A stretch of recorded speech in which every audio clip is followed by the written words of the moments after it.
The recent assassination attempts on Donald Trump, one by Thomas Matthew Crooks in Butler, Pennsylvania, and another with a bounty placed by Ryan Wesley Ruth, both Biden and Harris supporters, signal a political climate spiraling into violence. These are not isolated acts, but the result of the incendiary rhetoric fostered by Democratic leadership.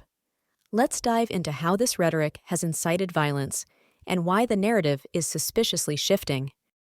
For years, Democrats have branded Trump as a threat to democracy, using extreme language that's driven supporters like Crooks and Ruth to violent action. They've portrayed Donald Trump and his supporters as an existential threat to democracy. They've not only labeled Trump as a dictator, likening him to Adolf Hitler, but they've also consistently framed his supporters as dangerous extremists. Joe Biden referred to MAGA Republicans as semi-fascists in a speech in August 2022, painting them as a direct threat to the country's democratic system. This language is not isolated, as numerous Democratic leaders and pundits have regularly drawn similar parallels between MAGA supporters and fascist or authoritarian movements. Nancy Pelosi has frequently invoked terms like domestic terrorists and enemies of the state to describe Trump supporters, further dehumanizing them and making the case that drastic measures are necessary to prevent them from endangering democracy.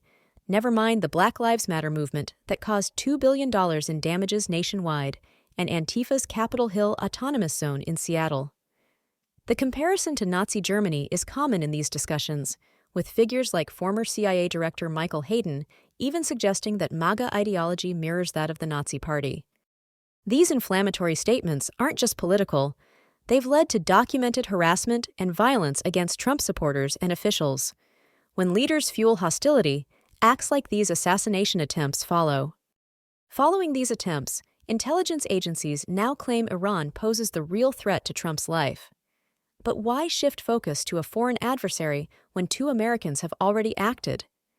Iran has been on intelligence watch since Trump pulled out of the nuclear deal, but there's been no direct action from Iran against Trump. Could this sudden pivot to Iran be a distraction?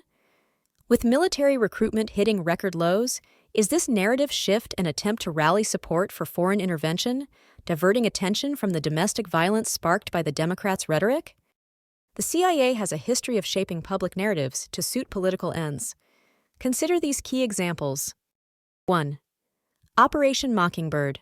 The CIA secretly paid journalists to spread propaganda in the 1950s to 70s. Declassified documents confirm media manipulation to support U.S. policies. 2. Iran-Contra affair. Disinformation was spread to cover illegal arms sales to fund Nicaraguan rebels in the 1980s. This scandal is well documented, showing how the CIA twisted the narrative to push a political agenda. 3.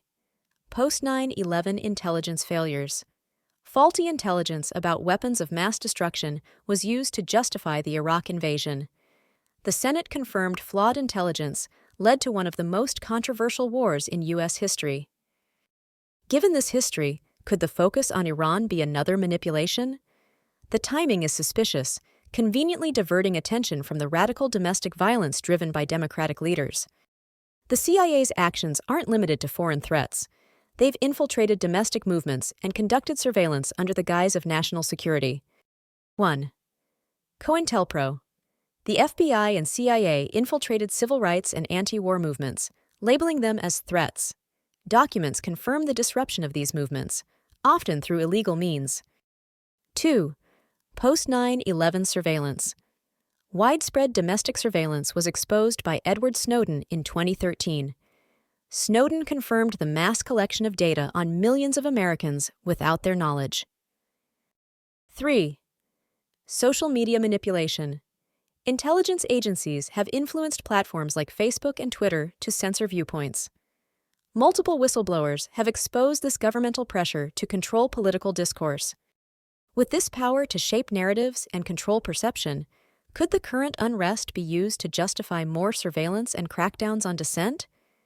The assassination attempts, followed by the Iran narrative, conveniently align with efforts to obscure the real threat, domestic violence incited by the left. The American people deserve truth and transparency. As the focus shifts from domestic violence to foreign threats, we must question the narrative.